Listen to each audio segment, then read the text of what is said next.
Dandan noodles are one of my favorite things to order whenever I go to a Chinese restaurant. They're this really great noodle dish that's in a sauce made with chili oil and tahini. It's spicy, it's got this nice nuttiness, and there's this great minced pork topping. It's just out of this world, and you have to try it if you haven't tried it already.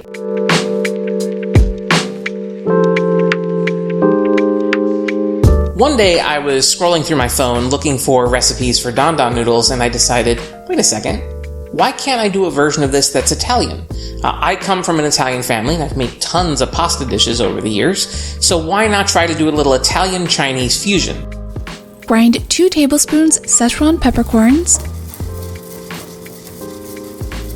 Add 1/2 cup red pepper flakes, 1/2 teaspoon each of clove and cinnamon, 1 tablespoon each of light and dark chili powder, ground peppercorns, and 1/4 teaspoon salt to a clean jar. Heat 2 cups of a neutral oil, like avocado, to 225 degrees Fahrenheit and pour over the spices. The thing you really want to make sure you nail with this dish is the chili oil, because that's the flavor base for the entire dish. You can buy chili oil from the store, but it's so much better to make it at home.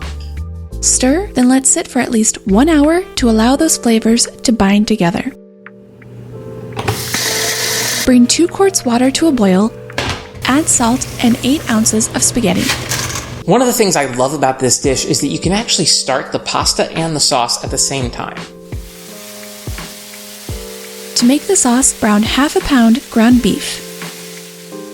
Add 2 tablespoons diced red onion, salt, black pepper, 1 clove minced garlic, 1 teaspoon oregano, 1 teaspoon better than bouillon. You can use regular bouillon if you want to. I just prefer better than bouillon because it's better. It says so in the name. 1/4 cup tomato paste, 4 tablespoons of your chili oil, 1 cup crushed tomatoes. One great tip for this recipe is to only boil your pasta for about 5 minutes, because then you're going to add it to your saucepan along with some of that pasta water and then finish it in the sauce.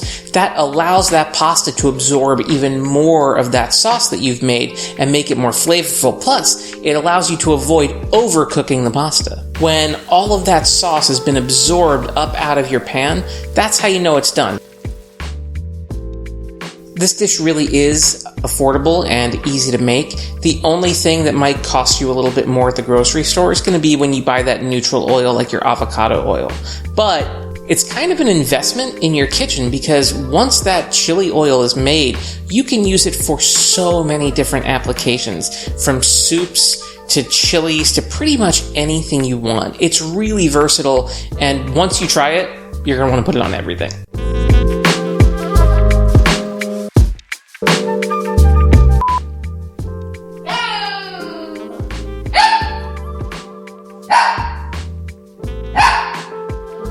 Dandan noodles are one of my favorite things to order when I'm... What are these dandan noodles? And do we have some